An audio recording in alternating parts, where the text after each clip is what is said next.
This is Radio Free Asia from Washington, D.C. The following program is in Uyghur.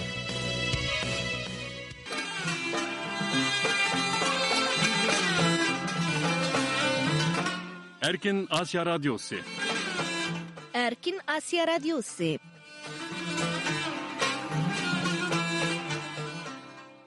Assalamu alaikum hürmetli radyo dinləyicilər. Erkin Asya Radyosu'nun anlatıcısı.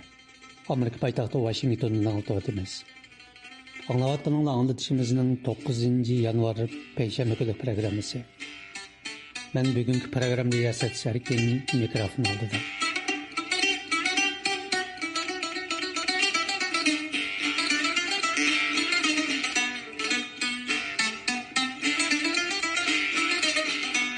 Qadirli radio dinləyicilər, bugünkü anlatışımızı diqqətinizə tövəndikdə görünüşdürdük.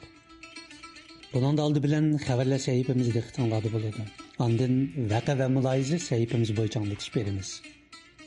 Xəbərlər səhifəmizdə dünya vəziyyəti və Uyğurlarla münasibətlərdəki ən yeni fikirlərdə məlumat verimiz. Vəqə və mülahizə səhifəmizdə təfsili xəbər analizi, söhbət, məxsus proqramlar diqqətinizdə buludu.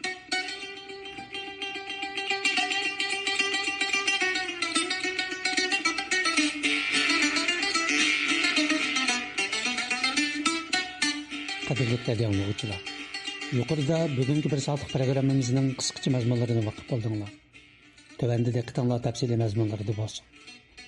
Bunun da aldı bilan xəbərlər səhifəmizdə diqqətinizdə болады. Xəbərlərni iradə tayarlagan.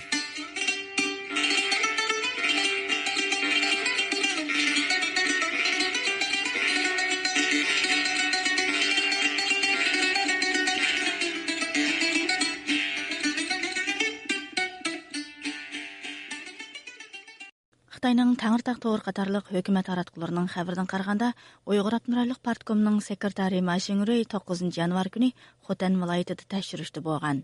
U bu ziyorat mezgilida Xotandagi bir qism kent bozorlar, Xotan shaharlik jamoat xavfsizligi idorasi, Xotan viloyatlik ijtimoiy xizmat bo'limi qatorliqlarni ayrim-ayrim ziyorat qilib, jamiyatning muqimligini qat'iy saqlab, uzun muddatlik tinchlik va muqimlik uchun puxta asos solish haqida yo'l yo'riq bergan. Машинрый Xotan shahri Laskoy bozori Bostanaldi kentini ziyorat qilganda Xotanda Xitoy tili va yezigini umumlashtirish masalasi haqida maxsus to'xtalgan. U so'zda mundaq degan: "Biz o'rtaq til va yeziq tilini umumlashtirishni asosiy xizmat sifatida ching tutib ishlashimiz, ammoga o'rtaq til ishlatishni o'rgatib, uni kundalik turmushiga singdirishga yetaklashimiz kerak." U yana mundaq degan: "Biz hamisha ansirashdan iborat mas'uliyat engini unumli o'stirib, terrorlikqa qonun bo'yicha qarshi turib, ijtimoiy muqimlikni qo'g'dashni birinchi o'ringa qo'yishimiz kerak." Mashinrayning Xitoy doiralari Xotan viloyatida Xan va Xkang nomidagi ikki noyani yangidan ta'sis qilganligini jakarlab, uzun o'tmayla Xotanni ziyorat qilishi diqqat qo'zg'adi. Ayni chog'da Hindiston tashqi ishlar doiralari Xotanda yangidan ta'sis qilingan bu noyalarning bir qism yerlarining asli Hindiston zemini ekanligini eskartib, Xitoy hukumatiga noroziligini bildirgan edi. Uyghur irqiy qirg'inchiligida boshlamchilik rol o'ynagan Xitoy amaldori poraxo'rlik jinoyati bilan ayblanib qo'lga olingan. Xitoy hukumat taratqullari 9 yanvardagi xabarida Uyghur Abdunum rayonlik partikomining sobiq muavin sekretari Li Pingshinning 822 million yuandan ortiq para olganligi jinoyatini e'tirof qilganligini xabar qilmoqda. Doirlar uning 1999 yildan 2023 yilgacha bo'lgan oraliqda Qinxay o'lkasi, Ishki Mo'ng'ul Abdunum rayoni va Uyg'ur Abdunum rayonidagi o'rnidan foydalanib turib, mineral moddalarni qidirib tekshirish, tijorat va hukumat organlariga vazifaga tayinlash qatorliq ishlarda boshqalarga yordam berganligi va buning badaliga ulardan 820 million yuandan ortiq para olganligini bildirgan. Lepingshin Xitoyning 2016 yilidan 2021 yilgacha Uyg'urlarni keng ko'lamda tutqun qilib, lager va turmalarga qamashni o'z ichiga olgan qirg'inchiligida Uyg'ur milliy ma'rifi, ideologiya, madaniy sohasidagi boshqarishga mas'ul bo'lgan edi. U Uyg'ur rayonida ma'rif va ideologiya xizmatiga mas'ul bo'lgan mezgilda Uyg'ur o'rta maktablarida o'qitib kelingan Uyg'ur adabiyoti darsligi, bölgünçilik ve panturkizmni targ'ib qilish bilan ayblangan ham bu darslikni tuzishga qatnashgan, uningga rahbarlik qilgan Uyg'ur ma'rifchilari tutqun qilingan. Ham uzun yillik qamoq jazolariga, hatto kechiktirib o'lim jazolariga buyurilgan. Lepingşin şundaqlı çətelliklər tərəfindən Uyğurlarını assimilasiya qılıb xitaylaşdırış hərəkətində patlayotqan Cunhua milleti ortaq gavdisi engini Uyğur elini qanaytaydirishning təşəbbüs qilgan. U Qashqar va Xotan qatorliq Uyg'urlar zich o'ltiraqlashgan joylarda bu harakatga bevosita boshlamchilik qilgan. Hatto Uyg'urlarning tarixi va milliy kimligini inkor qilib, millatimiz Junxo millati, vatanimiz Jungo deydigan ideyani singdirishni tashabbus qilgan edi. Xitoy hukumat taratqullari 9 yanvardagi xabarlarda yana Uyg'ur avtonom rayonlik turma boshqarish idorasi partiya komitetining a'zosi muavin idora boshlig'i Xao Shaodongning intizomga qonunga ig'ir xiloflik qilish bilan ayblanib Uyg'ur avtonom rayonlik intizom tekshirish komiteti va reviziya komiteti tomonidan tekshirish ostiga ilinganligini xabar qilgan. Mazkur Xitoy amaldori irqiy qirg'inchilikda minglagan Uyg'urlarni turmalarga solash va jazolash ishlarini ijro qiluvchilardan biri deb qaralmoqda.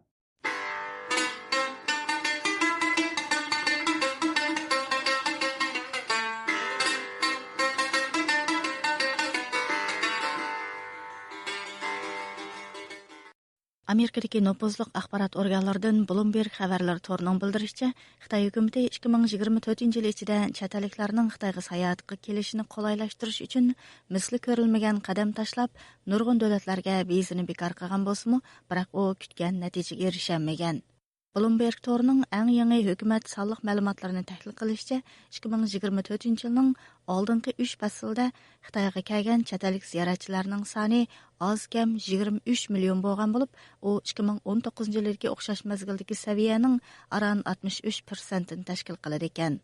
Xitoy hozir 38 davlat fuqarolarining Xitoyga vizasiz kirishiga yo'l qo'ygandan sirt 10 kun yoki uningdan qisqa muhlat ichida Xitoyga vizasiz kirishga ruxsat qiladigan davlatlar sonini 54 ga chiqargan. Amerika va boshqa nurg'un Yevropa davlatlarining fuqarolari viza olmayla Xitoyga borsa bo'ladi. Ammo shunday bo'lishiga qaramay, 2024 yil ichida Xitoyga borgan sayohatchilarning ko'pi Amerika va G'arbiy Yevropadan emas, balki yaqin atrofdagi Osiyo davlatlari va iqtisodiy ahvoli tavarak davlatlardan kelganlar bo'lgan.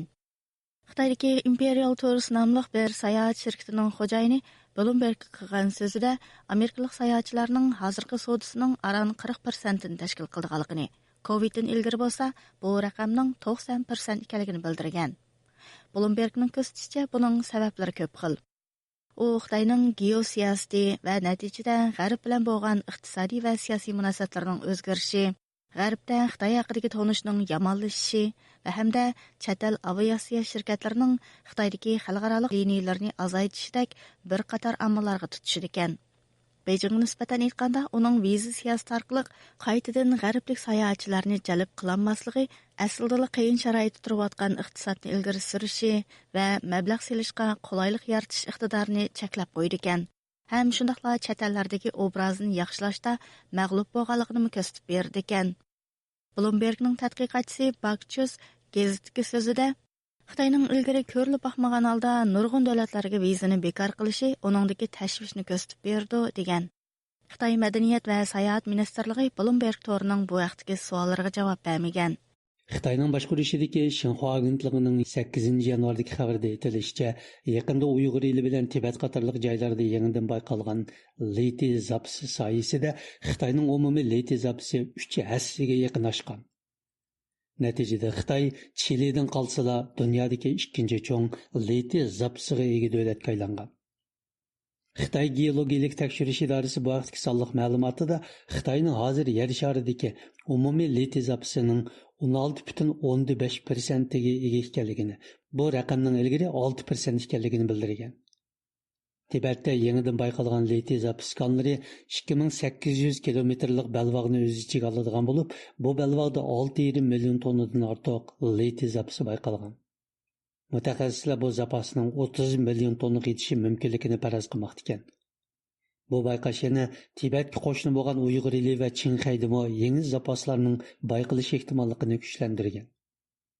Janubiy Xitoy Tiganlik pochtasi gazetining xabarida aytilishicha, leti yangidan taraqqiy qilayotgan yangi energiya sohasidagi oshqushliq material bo'lib, u toklik motorliq batareya, energiya saqlash sistemasi, xabarlashish, davolash va yadro reaktori yiqilg'isi, elektron mahsulotlarni ishlab chiqarishdagi eng muhim material hisoblanadi ekan.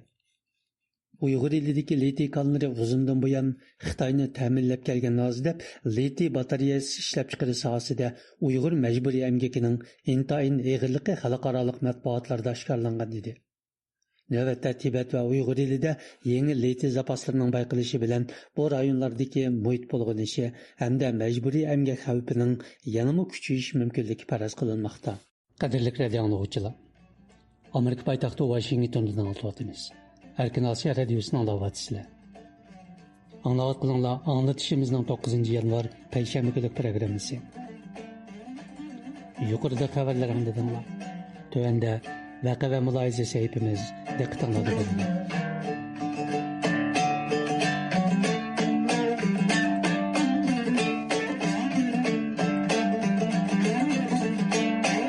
Qadirlik radio anlıqçılar, vaka ve mülahize sahibimizni dikkatini alımında qo'llashtirdik. Buningda o'z muxbirlarimiz va har qaysi ellarda turishliq ixtiyoriy muxbirlarimiz tayyorlagan Uyg'urlarning siyosiy, iqtisod, madaniyat, ijtimoiy va iqlim masalalariga munosabatlik tafsiliy xabar analizi, suhbat va maxsus programmalar diqqatingizda bo'ladi. Qadirli radio anlıqçılar, yuqorida vaqa va mulohiza sahifamizning qisqacha mazmunlaridan vaqif oldinglar. Tövende diqqatinglar tafsiliy mazmunlarda bo'lsin.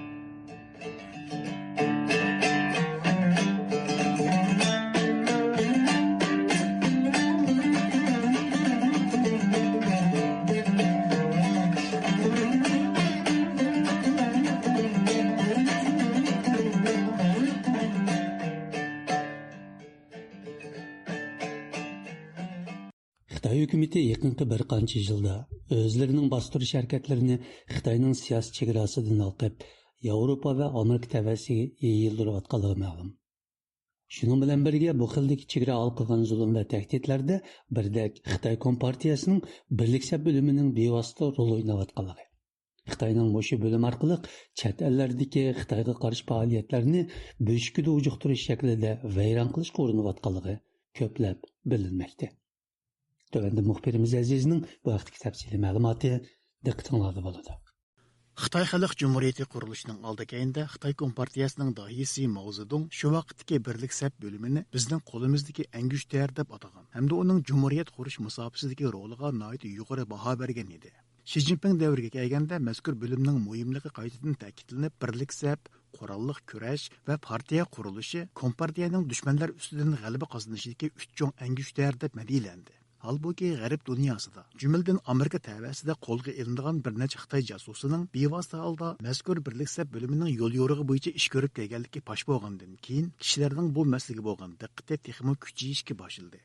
Birlik sap bo'limi eng dastlabki vaqtlarda, ya'ni 1930-yillarda Xitoy Kompartiyasiga ittifoqdosh tepishga mas'ul bo'lishni muhim xizmat nishoni qilgan bo'lsa, Xitoy Xalq Cumhuriyeti qurilgandan keyingi har qaysi Xitoy rahbarlik qatlami mazkur bo'limning Kompartiya rahbarligini mustahkamlashdagi roli tufaylidan uning turli xizmatlariga izchil ko'ngil bo'lib kelgan. Bo'libmi Xi Jinping davrida mazkur bo'lim Xitoy chegarasi ichida g'oyat zo'r xizmat to'ri hosil qilgandan boshqa Xitoy Kompartiyasining chegara sirtidagi ta'sir ko'rsatish harakati va istixborot xizmatining bosh qo'mondoni bo'lib kelgan.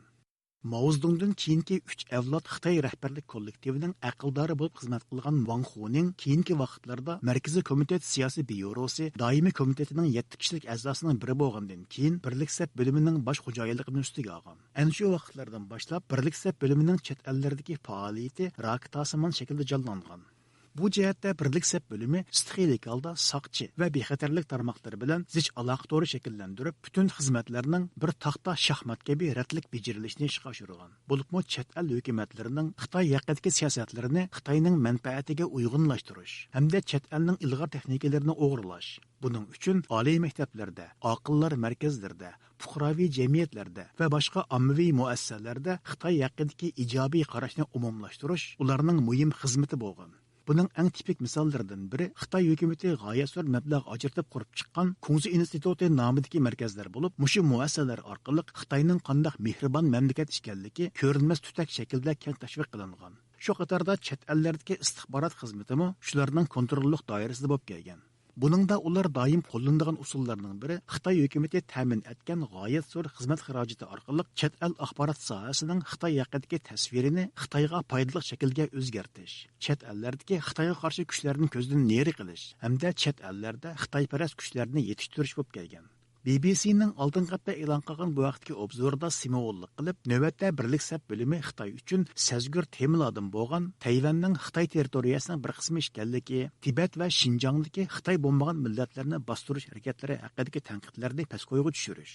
Shundaqla g'arb dunyosida Xitoy haqidagi ijobiy qarashni umumlashtirishni nuqtaliq nishon qilmoqda deyiladi. Bu vaqtda so'z bo'lganda Yangi Zelandiyadagi Canterbury universitetining professori Anne Marie Brady xonim mundaq deydi. CCP political interference activities based on what I found CCP policies documents. Xitoy Kompartiyasining hozirgacha bizga ma'lum bo'lgan hujjatlari va boshqa aloqa materiallariga qaraydigan bo'lsak, Birlik sap bo'limining chet ellardagi ommaviy fikrlarni o'z foydasiga shakllantirishga g'oyat zo'r darajada zehn qo'yayotganligini bayqaymiz. Ammo ularning bu nishon uchun har qaysi davlatlarda qo'llangan konkret usullari o'zaro farqlanadi. Bulubmi ular Xitoy fuqarolaridagi kishilar to'plashib o'tiraqlashgan davlatlarda har qachon o'sha insonlar to'plamini o'z kontrolligida tutish va ularning ish faoliyatlarini o'zlari xohlagan yo'nalishga yetaklash, cho'ng to'pni parchalash, mumkin bo'lganda ularni Xitoy tashqi siyosatining pechkalariga aylantirishni o'z xizmat nishoni qiladi. Tashqi siyosat jihati bo'lsa, chet elliklarni Xitoy Kompartiyasining tashqi siyosatiga hamdam bo'lg'uchi gumochlarga aylantirish, hukumatlar, universitetlar va tashkilotlardan Xitoyga do'st bo'lg'uchi dangdarlarni yetishtirib chiqishmi ularning muhim xizmati.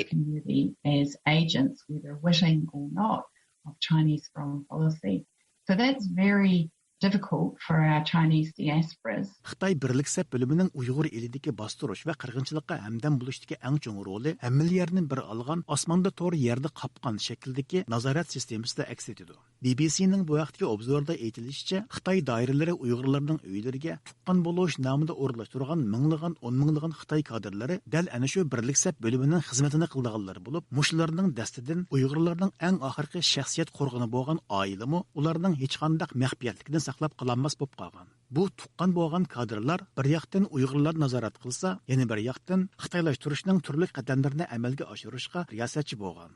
Birlik sap bo'limining Uyg'ur elidagi bu xil xizmatlari yaqinqi bir necha yilda muhojiratdagi Uyg'ur jamoatiga kengayib, ularning ichki qismida turli andishlarni paydo qilganligi ma'lum. Bu jihatda ko'pchilikni eng bearam qilgani Xitoy hukumatining muhojiratdagi Uyg'urlar orasida qo'rqinch va tashvish paydo qilish suiqasdlari bo'lib, Xitoy birlik sap bo'limiga chetishliq bir turkum Xitoy jasuslarining bayqilishi bilan bu masala texmo gavdalik bo'lib qolgan. Bo'libmi nurg'un kishilarga tashqi jihatda Xitoyning ijobiy obrazini tiklashga xizmat qiladi deb ma'lum bo'lib kelgan birlik sap bo'limining amaliyotda Xitoy hukumati barpo qilib chiqqan g'oyat zo'r jasuslik to'riga qo'mondonlik qiluvchi bo'lib chiqishi ko'pchilikni hayron qoldirgan. Bu vaqtda so'z bo'lganda Amerikadagi mustaqil siyosiy analizchi Dovin Apandi mundaq deydi. 从表面上看，统战部的任务是在国际上宣传中国的传统文化。 Birlik sap bo'limi qarmoqqa tashqi dunyoga Xitoy an'anaviy madaniyatini tarqatquchi o'rindek ko'rinadi. Ammo Shi Jinping hokimiyatni qo'lga olgandan keyin Birlik sap bo'limi yurtdoshlar uyushmasi nomidagi jamiyatlarni ko'plab yo'lashtirib o'tdi. Ular mushular orqali Amerika tavasidagi Xitoyga qarshi demokratik harakatlarni nazorat qilish va ma'lumotlashtirish, bu sohadagi yetakchilarni yetim qoldirish taktikasini qo'llanyotdi. Yana bir yoqdan Xitoyga qarshi zotlarning og'zini yumdirishga urinyotdi. Bu xildagi qilmishlar allaqachon Amerika qonun sohasining diqqatini qo'zg'agan bo'lib, Nyu-York shahrining o'zida o'tgan 2 yilda mushu xildagi Xitoy hukumatiga josuslik qilishga qarshi 10 necha qatimliq sud da'vosi o'ttirg'i chiqdi. Chunki bu xildagi yurtdoshlar uyushmasi izchil Xitoy Kompartiyasiga vakolatan ish bajarib, demokratik harakatlarni bir holatda ujuqtirishni vazifa qilgan. 充当中共政府代理人，在曼哈顿唐人街一个同乡会内设了一个秘密中国警察站。 Hukumatining bu xildagi yurtdoshlar uyushmasi nomida ish bajarish taktikasi muhojiratdagi Uyg'urlar nishon qilganiga xil yillar bo'lganligini mustaqil siyosiy analizchi Ilshad Hasan alayda eskartadi. Uning qarashicha, Uyg'ur qirg'inchiligi boshlanishdan ilgari Xitoy hukumatı buning tayyorligini boshlab bo'lgan bo'lib, 2010-yilning oxiri Uyg'ur avtonom rayonlik tashqi ishlar ishxonasining mudiri salohiyatida Yevropa va Amerika ziyoratiga mangan Muzaffar Mijitni buning tipik misoli deyishga bo'ldi.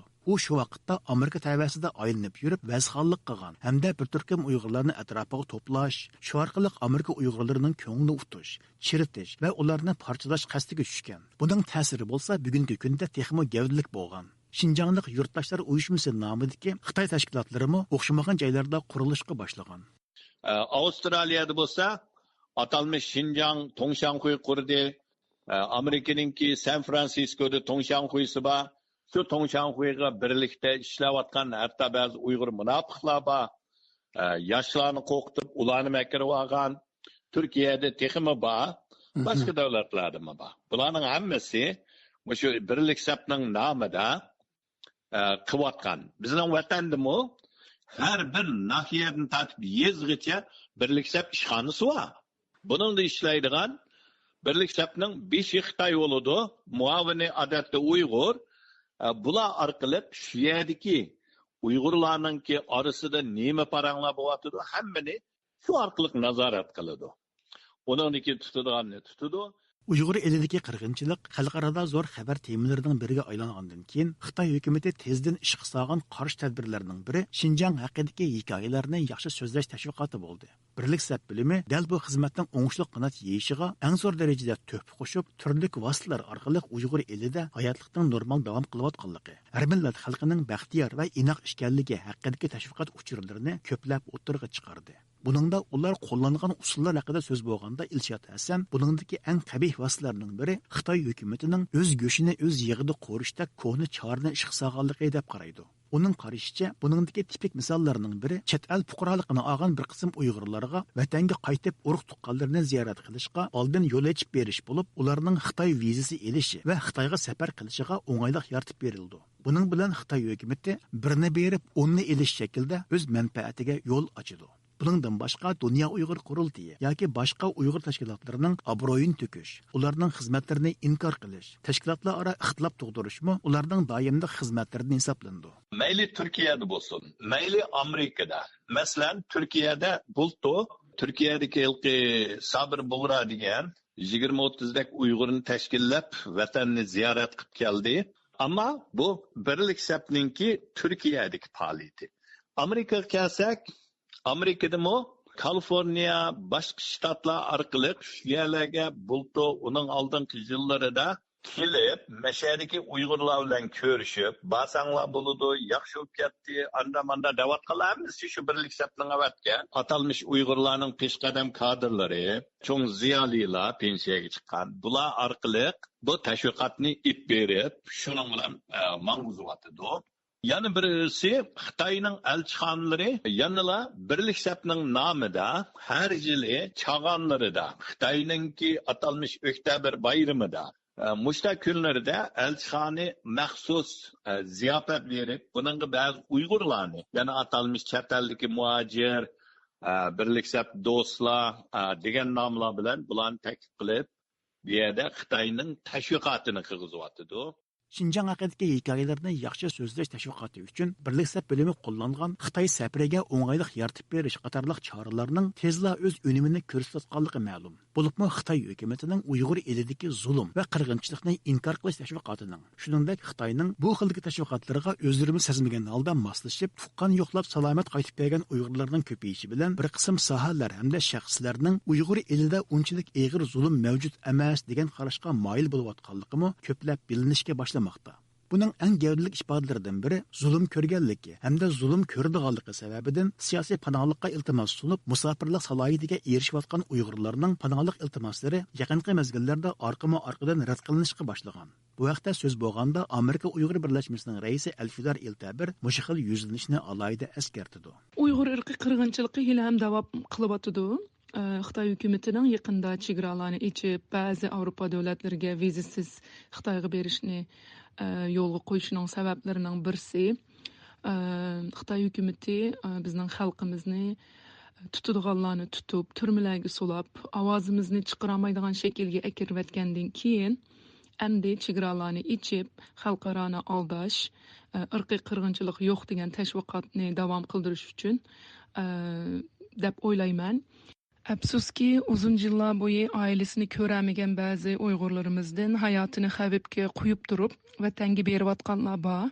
Amaliyotda Xitoy hukumatining bo'lganlarning sonini yig'ib, statistika chiqarib, shu davlatlarga topshirib berishi aniqli bor gap.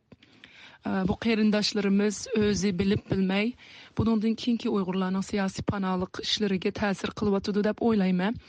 Chunki yaqinda men bildigan 5-6 Uyg'ur qarindishimizga panohlik ishlaridan rad keldi, sudga avatildi va sababini vatanga qaytsa hayoti xavfda emas, bunga yetarli isbot yo'q deb yozilibdi. Mush sabablarni ko'rsatibdi. Amdi qog'inini mush qarindoshlarimizning o'zining vijdoniga qo'yamiz. Xitoy Birlik Sep bölümünün xizmətləri allaqachon Yevropa, Amerika və Okeaniya qit'ələrə yeyilishə başlagan boğaçqa bu joylardakı dövlətlər, cümlədən Amerika hökuməti qərarlıq türdə Xitoy Birlik Sep bölümünün singib kirish və ağdurmachilik qilish qilmishlari haqida hər yili o'xshamagan dokladlarni tayyorlab kelmoqda.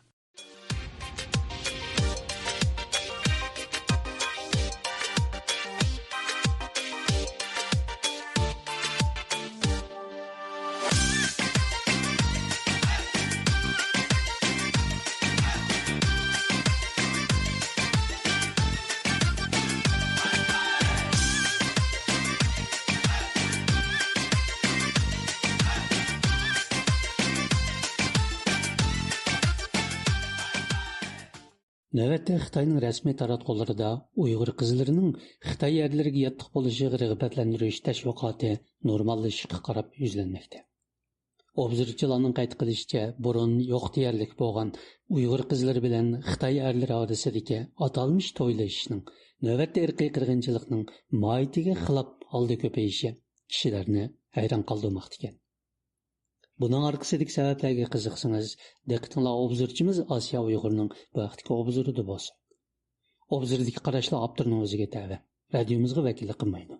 Uyg'ur qizlarining Xitoy erlariga yotliq bo'lish hodisasi va buning keyindagi sirlar. Az degandimi, yaqinqi 10 yildan beri Uyg'ur qizlarining Xitoy erlariga yotliq bo'lish haqidagi tashviqotlar yo'qlikdan borliqqa kelish, ko'payish va normallashishgacha bo'lgan bosqichlarni besib o'tdi. Texi 2010 yildagi Xitoyning 6 qatimliq davlatlik nopus statistikasida Uyg'urlarning Xitoylar bilan to'ylashish nisbatining Xitoy bo'yicha eng tuvan nisbatda turdiganligi Xitoy ichida zo'r tanqid va munozaralarga sabab bo'lgan edi. Halbuki qisqagina 10 yil ichida bu ahvolda tuyuqsiz o'zgarish yuz berib qolmay, balki oqibatda Uyg'urlar bilan Xitoylarning to'ylashishi normallashgandek to'yg'u berdigan holatga yetdi. Aslida Uyg'urlar erkiy qirg'inchilik qiling'uchi, Xitoylar bo'lsa erkiy qirg'inchilik qilg'uchi millat sifatida o'zaro to'ylashish emas, hatto inoq o'tishini tasavvur qilg'usiz bir ish edi. Halbuki Uyg'urlar bilan Xitoylar orasidagi to'ylashishning erkiy qirg'inchilikning mohiyatiga xilof holda ko'payishi kishilarni hayron qoldirishga boshladi. Ya'ni bu xil hodisaning ko'payishi yolg'iz tashqi dunyoning Uyg'ur erkiy qirg'inchiligining yuz berayotganligiga bo'lgan qarashlarda savol paydo qilib qolmay, balki Uyg'urlar orasidami navbatda kuchli diqqat va munozaralarni qo'zg'amoqda. Undaqda Uyg'ur qizlarining Xitoy erlariga yotliq bo'lish hodisasining kelib chiqishidagi sabablar zodi nima? Uyg'ur qizlarining Xitoy erlari bilan to'y qilish masalasining paydo bo'lish va ko'payishi amaliyotda Uyg'ur erkiy qirg'inchiligi bilan chambarchas bog'langan bo'lib, Xitoy tashviq qilayotgan nikoh erkinligi bilan ozroqmi munosabati yo'q. Bundaq kesib etish balki nurg'un kishilarni gumonga selishi mumkin. Chunki Xitoy tashviqot usullaridan tarqalayotgan Xitoy bilan to'ylashgan Uyg'ur qizlarining chiroyidagi xushallik va to'y ma'rakalardagi go'zal manzaralar hamda munosabatli tashviqotlar bu hodisaning keyinida zo'rlash masalasining mavjudligiga shubha paydo qilishi tabiiy. U holda biz oldi bilan ana shu haqiqatda ko'rsatilgan tashviqotlarning o'tirg'i chiqishiga sabab bo'lgan omillar ustida izinib ko'raylik. Xitoy Ijtimoiy fanlar akademiyasining organ to'rida 2022 yil e'lon qilingan islohotdan keyin Xitoydagi millatlar aro to'ylashdagi 10 cho'ng o'zgarish nomli dokladda Uyg'urlarning 1982 yildan 2015 yilgacha bo'lgan oraliqdagi Xitaylar bilan to'ylashish nisbati berilgan.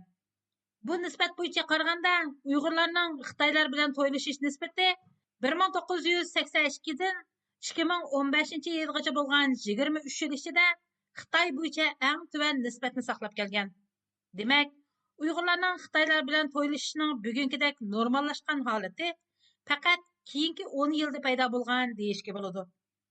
Biz avvalgi 23 yil ichidagi Uyg'urlar bilan Xitoylarning to'ylashish nisbati bilan hozirgi ahvollarni selishtirib ko'rsaklar, Uyg'urlar bilan Xitoylarning to'ylashish nisbatining tuyuqsiz ko'payib ketishining normal bir hodisa bo'lmaganligini tushunolamiz. Darvaqa, Xitoylar bilan Uyg'urlar orasidagi to'ylashishning bugünkidek tuyuqsiz ko'payishini normal hodisadek tashviq qilishning o'zila eng cho'ng normalsizlik. Undaqda bundaq bir normalsizlik qanday shaklda o'tirg'i chiqdi yoki chiqarildi? Uyg'urlarning zodi qachondan boshlab Xitoy hukumati tomonidan irqiy qirg'inchilikqa uchrayotganligi haqida aniq bir narsa deyish tas bo'lsa-mu, lekin 2009 yili yuz bergan 5-iyul Urumchi qirg'inchiligining Uyg'ur irqiy qirg'inchiligining boshlanish nuqtasi bo'lganligida ko'p talash-tartish yo'q. Hatto shundaq bo'lganligini Xitoy o'zi 2019 yili e'lon qilgan Xinjiangdagi terrorlikqa qarshi turish, asabiylikni yo'qotish ko'rishi va kishilik huquq kapolati aqtashlik kitobida oshkora e'tirof qilgan. Agarda 2009 yilni Uyg'ur irqiy qirg'inchiligining boshlanish nuqtasi deb qarasak, bu irqiy qirg'inchilik planining o'tirg'i chiqishini uningdan burungi vaqtlarga surishga to'g'ri keldi. Halbuki 2009 yildan burungi Uyg'urlarning ahvoliga nazar soladigan bo'lsak, 5-iyul qirg'inchiligidan tortib toki Barin inqilobigacha bo'lgan 20 yildak vaqt Uyg'urlar bilan Xitoylar orasidagi milliy ziddiyat eng yuqori chekka chiqqan vaqt deyishga bo'ladi. Bu model Uyg'urlar bilan Xitoylar orasidagi to'ylashish nisbatining eng tuban chekni saqlab qolishidagi muhim sababdir. Darvaqa 2009 yildagi 5-iyul qirg'inchiligidan keyin Uyg'urlarning butun millat gavdasi bilan Xitoyning hokimiyat dushmani qilib bekitilganligi oshkora. Bundaq bir ahvolda Uyg'urlar bilan Xitoylar orasidagi munosabatning yaxshilanishga qarab yuzlanishini tasavvur qilish mumkinmi? Agar esimizda bo'lsa, 2010 yili Xitoyda ochilgan markazning tunji qatimliq Xinjiang xizmat yig'ini Xitoy tarafidan Xinjiangni yangicha idora qilishning strategiyasi tuzib chiqilgan yig'in deyilgan. 2014 yili Xi Jinpingning Xinjiangni yangicha idora qilish strategiyasi haqidagi oshkorlangan maxfiy yo'l yo'riqida bu strategiyaning Uyg'urlarni nishon qilganligi aniq ko'rsatilgan.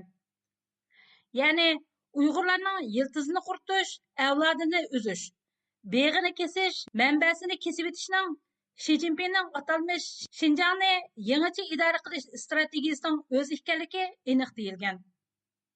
Qaraydigan bo'lsak, 2014 yili Xitoy bilan to'y qilganlarni 10 ming yuan Xitoy puli bilan mukofotlash tadbiri Charcha noyilik hukumat tarafidan tunji qatim oshkora e'lon qilinib, Uyg'ur qizlarining Xitoy erlari bilan to'ylashishiga Xitoyning bevosita qo'l tiqayotganligi oshkorlangan edi.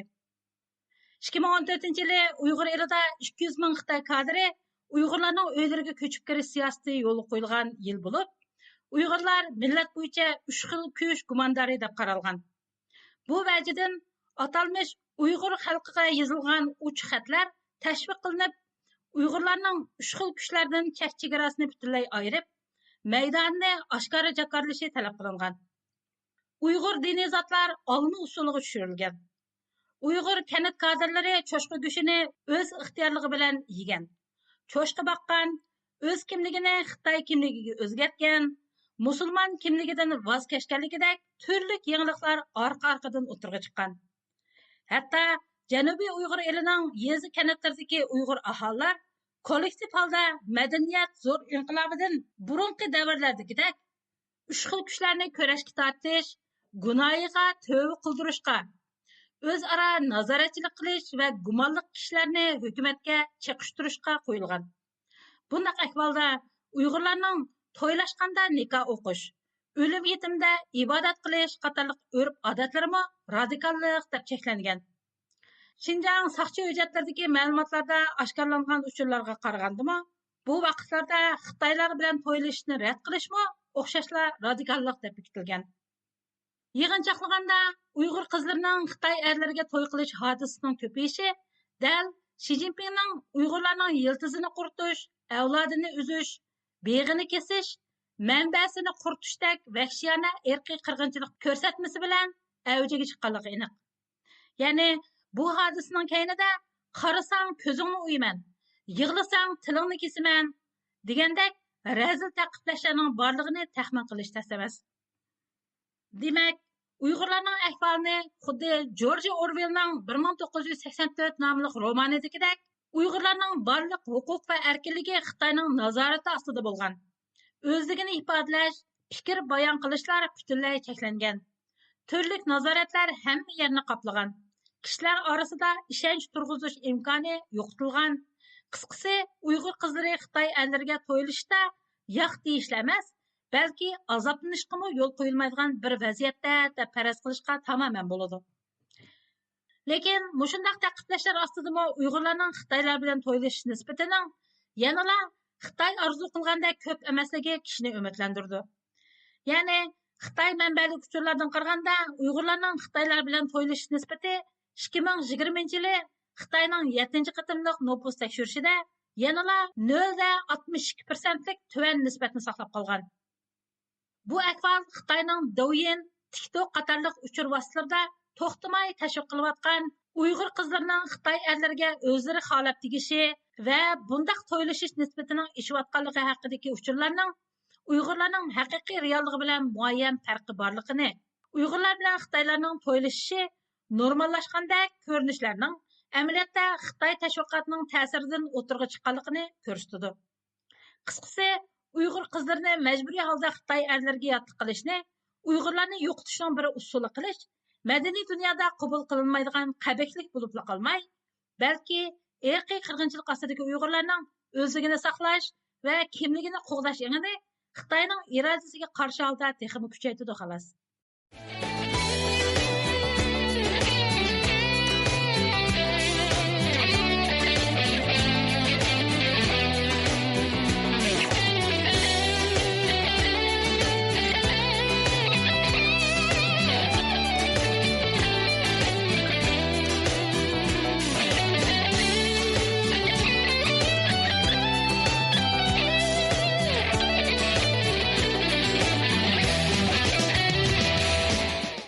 Xitoy irqiy qirg'inchilik va insoniyatga qarshi jinoyat davom qilgan Uyg'ur eliga xalqaro sayohatchilarni qiziqtirish uchun Angliya qatorliq Yevropa davlatlaridagi sayohat shirkatlaridan kishining chiqimini ko'tarib Uyg'ur eliga taklif qilgan. Bulardan sotsialist Xitoyning 80 do'stlari nomli bir guruh Uyg'ur elini ziyorat qilgandan keyingi ta'sirot haqida Angliyada bir maktabda doklad bergan. Mutaxassislarning qarashicha bu yerda berilgan doklad bilan Xitoy hukumatining Uyg'ur ayini haqida so'zlayotganlarining mazmuni va usul jihatdan o'xshash bo'lgan. Tövəndə diqqətinizə muxbirimiz Uyğarның vaqti tayarlagan proqrammasında bo'lsin. Xitoy hukumati Uyg'ur eliga xalqaro sayohatchilarni qiziqtirish uchun Angliyadagi sotsialistik Xitoyning do'stlari guruhini o'z ichiga olgan Yevropa davlatlaridagi sayohat shirkatlaridan sayohat tashkillovchi va sayohat rahbarlaridan bo'lib 80 kishining chiqimini ko'tarib Uyg'ur eliga taklif qilgan. Angliyadagi sotsialistik Xitoyning do'stlari o'zlarining Uyg'ur eli sayohati to'g'riliq Londonda doklad berib, Xitoyning Uyg'ur elidagi bostirishi va irqiy qirg'inchilik siyosatini oqlagan. Uyg'ur eli vaziyatini yaqindan kuzatayotgan tadqiqotchi va analizchilar yuqoridagi kishilarning Xitoy hukumatining Uyg'ur, Qozoq va boshqalarga qarshi olib borgan irqiy qirg'inchilik va insoniyatga qarshi jinoyatiga sherik bo'layotganligini ilgari surmoqda. G'arbdagi texnik ko'p sayohat shirkatlarining Uyg'ur eliga sayohat tashkillashini rag'batlantirish va tashviq qilish uchun Xitoy doiralari tarafidan bu rayonga taklif qilingan yuzlari sayohat tashkillovchi va sayohat rahbarlarining ichida Angliya sayohat shirkatlaridan xodimlar bo'lgan. Angliyadagi Xitoyning qo'llaydigan sotsialistik Xitoyning do'stlari nomli tashkilotning Xinjiangdan qaytib kelgandan keyingi doklati yangilik yaratish va ko'p xillikning birinchi qo'ldan bayoni mavzuliq bo'lib, ular tashkillagan bu suhbat yig'inida bir xodim Uyg'ur elining ko'p xilligi va gullanishini maqtab ko'k ko'targan. Bu suhbat yig'ini sotsialistik Xitoyning do'stlar tarafidan YouTube'ga qo'yilgan. theme of this meeting is Xinjiang, innovation and diversity. Xinjiang is an important topic to cover because it's at the heart of the US propaganda campaign against China. Angliyadagi cho'ng sayohat shirkatining sayohat tashkilotchisi va sotsialistik Xitoyning do'stlari tashkiloti a'zolaridan David Pitt Yevropadagi 7 davlatdan kelgan 80 sayohat vakolatchisi bilan birga Xitoy doiralari tarafidan Uyg'ur eliga to'nishish sayohatiga taklif qilingan. Bulardan 8 kishi Angliyadan qatnashgan. And in that role, I was invited by the China National Tourism Organization to go on a trip to the Xinjiang region with a group of other European travel agents. David Pitt u faoliyat so'z qilib, bu xil sayohat tashkilotchilarining tetib beqish, sinash va Uyg'ur rayoniga ta'tilga berishni orzu qilgan kishilarga qaysi yerlarni ko'rish va qaysi mahsulotlarni olishni tavsiya qilish fursati ekanligini tushundirgan. U yana Uyg'ur elidagi bexatarlik vaziyatining ozdir ko'pdir Yevropadagi har qanday shaharga o'xshash ekanligini o'tirib qo'ygan. Holbuki xalqaro kishilik huquq tashkilotlari Uyg'ur elida keng ko'lamli nazorat qilish, tutqun qilishning mavjud ekanligini va bir qancha million Uyg'ur, Qozoq va Qirg'iz qatorliq musulmon turkiy xalqining turmaga tashlanganligini isbotlagan edi. Uyg'ur kishilik huquq qurilishining tadqiqot direktori, irqiy qirg'inchilik sayohati Sharq Turkistondagi xalqaro sayohat shirkatlari nomli dokladning avtorlaridan doktor Henrik Shajaski bu vaqtdagi ziyoratimizni qabul qilib, sotsialistik Xitoyning do'stlari tashkillagan bu faoliyatning mazmuni va David Pittning yuqoridagi so'zlariga jiddiy inkas qaytirib, mundaq dedi. Friends of Socialist China were asked to report back about their impressions after their visit to the Uyghur region. Looks like it was hosted in a small facility. Sotsialist Xitoyning do'stlaridan Uyg'ur rayonini ziyorat qilgandan keyingi ta'sirotni doklad qilish talab qilingan. Ular Angliyadagi bir maktabda doklad bergan. Buningga bir kichik qurilish, ya'ni tashkilot sahibxonlik qilgan. Bu Angliyadagi ta'siri ancha kuchli bo'lmagan bir guruhda qildi.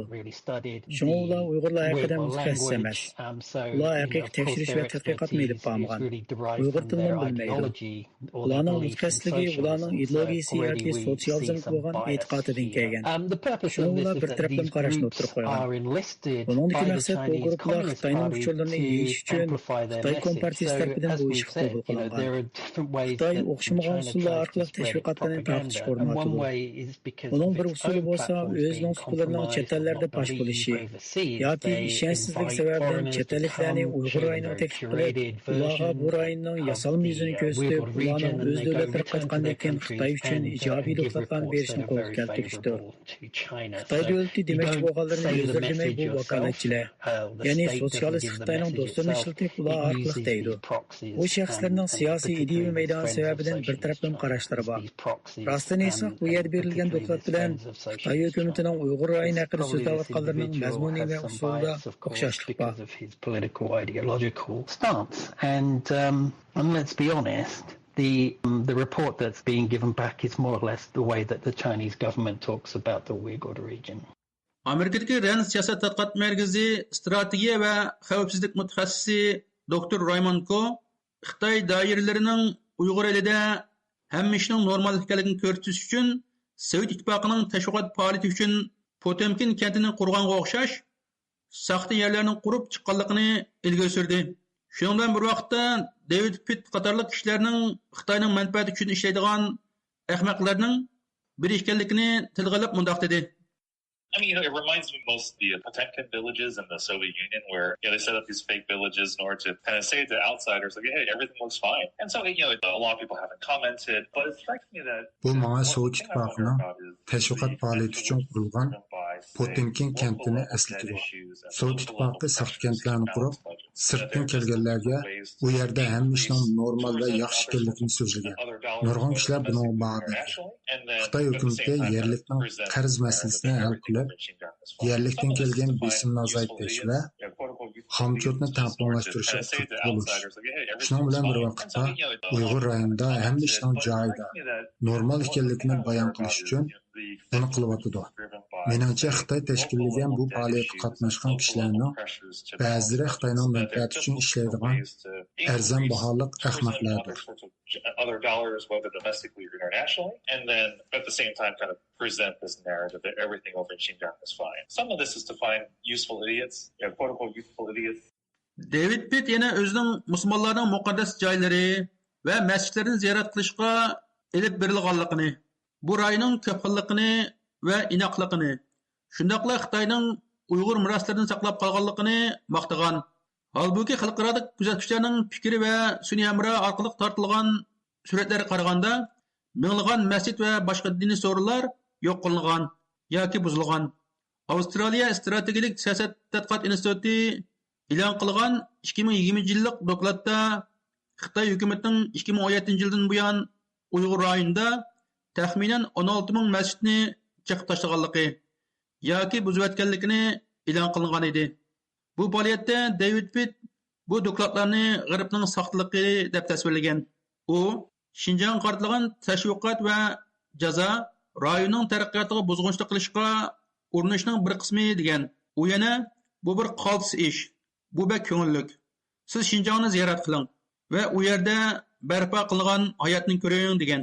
U salbiy uchurlar va irqiy qirg'inchilik to'g'risidagi ayblashlarning hammasini Amerikaning o'dirib chiqarganligini ilgari surgan. U Uyg'ur elida tutib turish markazlarining yo'qligini, madaniyat markazlarining buzg'unchilikka uchirmaganligini va Uyg'ur majburiy emgakning yo'qligini ko'rsatgan.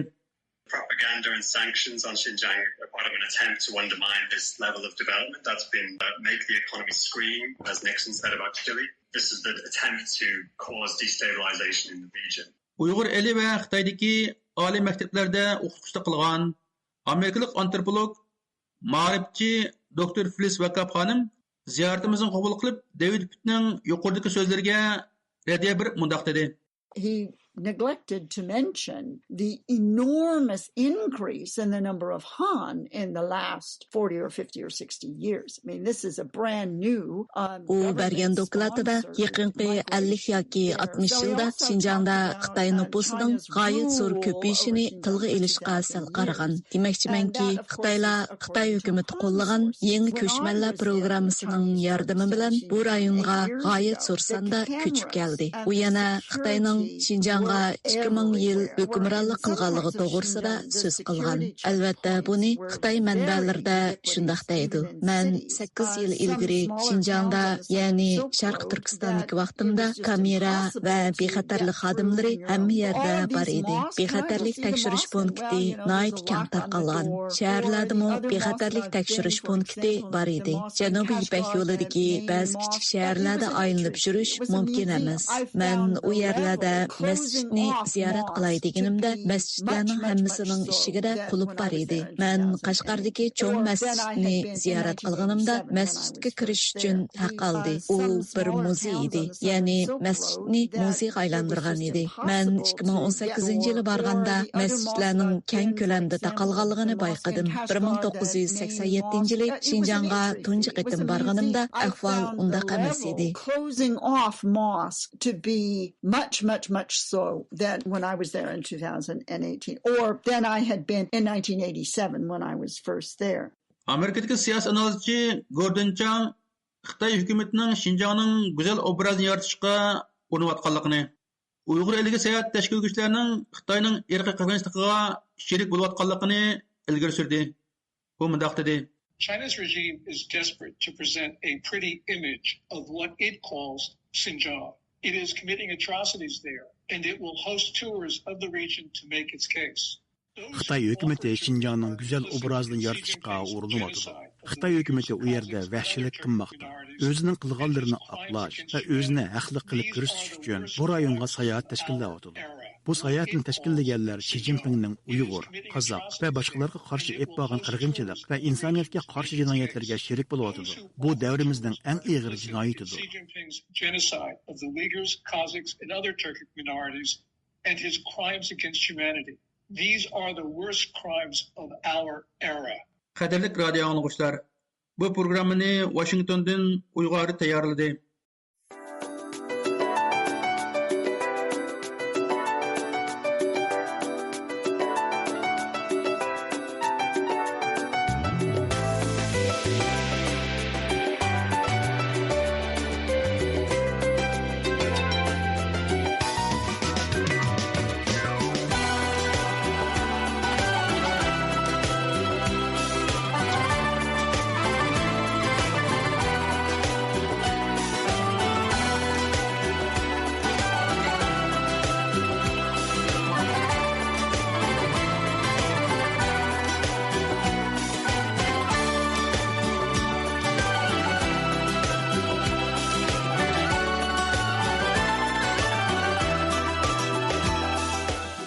Uyghur avtori yazib chiqqan Xalqaro munosabatlar nazariyasi nomli kitob yaqinda Turkiyada nashr qilingan. Mazkur kitobning avtori Turkiyada turishliq doktor Mavlon Tangriqutning bildirishicha, u bu kitobni Uyg'urlarning xalqaro munosabatlarni tushunish uchun nazariy metod bilan ta'minlash maqsadida qalamga olgan. Tövəndə diqqətinizə ixtiyari muxbirimiz Erkin Tarimning Mavlon Tangriqut bilan bo'lgan suhbatida bo'lsin. 100 yıllar asaret astıda yaşaş, Uygurlarning 1000 yıldan artıq davam qılğan dövlətçilik ənənəsi və taşqi siyasət mədəniyyətini üzüb qoyğanlığı məlum. Xalqara münasibətlər kəsbi boyunca doktorluq ünvanına erişkən Mavlon Tangriqut əpəndinin bildirişçə, Uygurlarda xalqara münasibətlik nazariyasiga beg'ishlab yozilgan maxsus kitoblar texchi yo'ruq ko'rmagan ekan. Shu vajidan u bu kitobni yezib nashr qildirgan. U ziyoratimizni qabul qilib, bu kitobni yozish fikrining o'zida qanday paydo bo'lganligini sharhlab o'tdi. Bu kitobningki yozilishiga kelsak, bunda bir qancha sabab bor. Birsi ham o'zimniki shu kasbda, xalqaro munosabat kasbida o'qigan bo'lishim, bularmi shu xalqaro munosabatlar nazariyasiga men qiziqaman. Shu bir sabab. Ikkinchisi, endi men xalqaro munosabatlar nazariyasiga doir kitob yo'q ekan.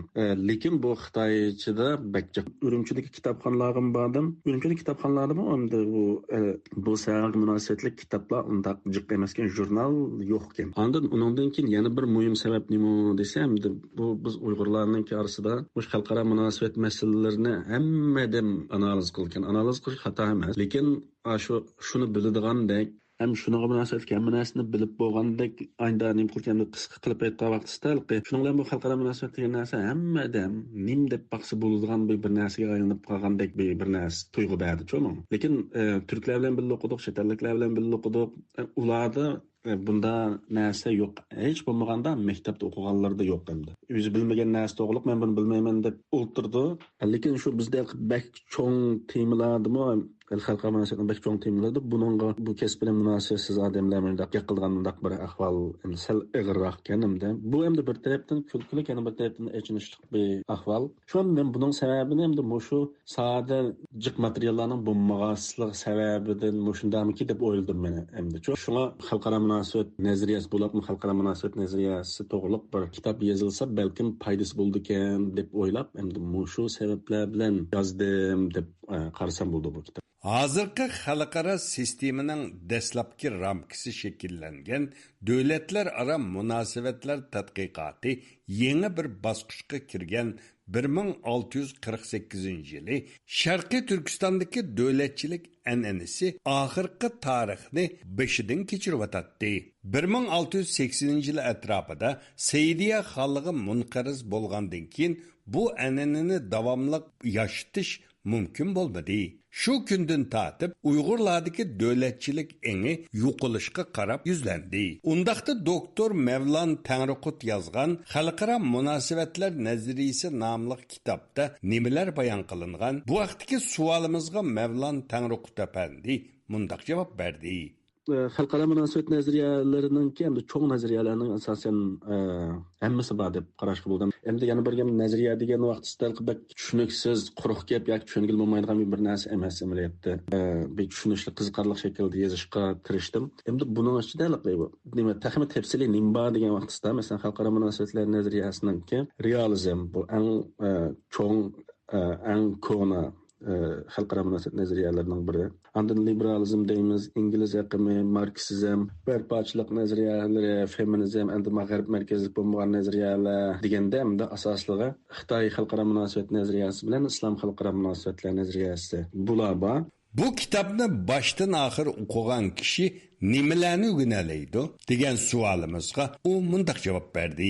Yan kitobningki butun mazmuni nima deganda 1920-yili shu xalqaro munosabat nazariyasi bir ayrim ilm bo'lib shakllandi. Shuningdan boshlab hozirgacha bo'lgan oraliqda hamda bu xalqaro munosabat nazariyalarida nimalar deyildi, burunqi nazariyalarda nima deyilgan, bu nazariyalarningki ortiqchilik taraflari nima, kam qolgan taraflari nima, keyingilar buni qanday to'liqladi. Ondan bu g'arb markazlik bo'lmagan nazariyalar nima uchun o'ttirib chiqdi? G'arb markazlik bo'lmagan nazariyalar, masalan, Xitoy va xalqaro munosabatlar nazariyasi nimaga foydasi bor. Buningki kamchilligi nima? Ortiqchiligi nima? G'arb markazlik nazariyalarning kamchilligi nima? Ortiqchiligi nima? Ya'ni bu kitobni başdan oxir o'qigandan keyin butun shu xalqaro munosabatlar nazariyasi haqida bu asli nazariyalarga ma'noga manda muomala qilganmiz, tahlil qilsak, fikr yurgizsak to'g'ri bo'ldi ekan degan manda bir qarashga kelalaydi deb qarayman. Doktor Mevlan Tanrıqut Efendi mazkur kitobning foydalanish obyektining siyosatshunoslar, xalqaro munosabatlar kasbida o'qiyotgan va o'qigan kishilar ekanligini, lekin bu kitobni xalqaro munosabat va siyosat tadqiqoti bilan shug'ullanayotganlar hamda Uyg'ur da'vosi yo'lidagi faoliyatchilarmi o'qisa foydali bo'lganligini ilgari surdi. U mundaq dedi: da'voga nisbatan qanday foydasi bo'lishi mumkin deganda, davlatlar orasidagi munosabatdan nimalar muhim? Davlatlar qanday bir mantiqi bilan yoki davlat manfaatlarining orasida qaysi manfaatni eng muhim o'rinda turib qarab harakat qiladi? Kishilik huquq davlatlar orasidagi munosabatninki qanday yerda? Hamda kishilik huquq, ideologiya va davlat manfaati orasida qanday munosabatlar bor degandek amaliyotda intan jiq munosabatlik bo'lgan temalar bor buning ichida. Shu temalar haqida belgilik bir tonuşqa ega bo'lgan bo'ldi. İstanbul'da turayotgan xalqaro munosabatlar kasbi doktori Yaqub Uluyol Efendi bu kitobning nashr qilinishi bilan Uyg'urlardagi bir bo'shliqning to'ldirilganligini ilgari surdi. Uyg'ur tilida yozilgan xalqaro munosabatlar nazariyasi kitobining bo'lmasligidagi bir bo'shliq doktor Mevlan Tanrıqut Efendimning yozgan kitobi orqali to'ldirildi. Bu mencha intayin muhim bir ilgirlash. Faqat xalqaro munosabatlar emas, ijtimoiy pallarda Uyg'ur tilida yozilgan yuqori saviyali kitoblarning bo'lishi, Uyg'ur tilining qo'g'dilanishi va taraqqiyoti uchun to'liq zarur. Mevlan Efendimning kitobi akademik literaturdagi muhim nazariyalarni Uyg'ur tilidagi o'qirmanlar bilan uchrashtirib qolmay, o'xshash vaqtda bu sohaga qiziqadigan, bu temalarda tadqiqot olib berayotganlar uchun muhim bir qo'llanma hisoblanadi. Bu jihatdan aytgan vaqtda o'qimlarning Uyg'ur tilida tushuntirilishi, Uyg'ur tilidagi tafakkurda xalqaro munosabatlarni tahlil va analiz qilishni osonlashtiradi. Bu bo'sish xarakterli kitob uchun Mevlan Tanrıqut Efendini tabriklayman. Xalqaro munosabatlar nazariyasi nomli kitob İstanbuldagi Teklemakan Uyg'ur nashriyatining kitob setish bo'limiga qo'yilgan bo'lib, o'qirmanlar qiziqib setib olishga boshlagan. Nashriyatchi Celil Turan Efendi vatanda Uyg'ur tilida bundaq kitoblarni besish mumkin bo'lmayotgan bir paytda bu kitobning nashr qilinishining zo'r ahamiyatga ega ish bo'lganligini ilgari surdi. Bu kitap bizim kitapxonaga qo'yildi. Jiq qiziqqanlar bo'ldi, jiq so'rayotdi. Tekrar müda kitaplarınki başka tadqiqotchilarning har xil temalarda tarjima emas, tadqiqot natijasida kitap yozib chiqishini umid qilaman. Doktor Mevlan Tanrıqut Maralbeshi noyisining Tumshuq yezisida dunyoga kelgan. Başlang'ıç to'liqsiz va to'liq o'rta maktabni Uyg'ur tilida bitirgan. Universitetda Xitoydagi Sharqi Shimol Pedagogika universitetining dunyo tarixi kasbida o'qigan. Chet elga chiqqandan keyin İstanbul universitetining tarix kasbida magistrlik aspirantligini bitirgan. Ondan İstanbuldagi Ibn Xaldun universitetida xalqaro munosabatlar kasbi bo'yicha doktorluk unvoni olgan. 2023-yili doktorlukni bitirgandan keyin Angliyadagi Sheffield Hallam universitetida Xitoy tadqiqoti sohasida tadqiqotchi bo'lib ishlashga boshlagan. Uning hozirgi tadqiqot doirasi Xitoy siyosiy falsafasi, G'arb siyosiy falsafasi, xalqaro munosabatlar nazariyasi, Xitoy tarixi va Uyg'ur tarixi qatorliq sohalarni o'z ichiga oladi ekan. Bu programmani Turkiyaning poytaxti Anqaradan Erkin Tarim tayyorladi.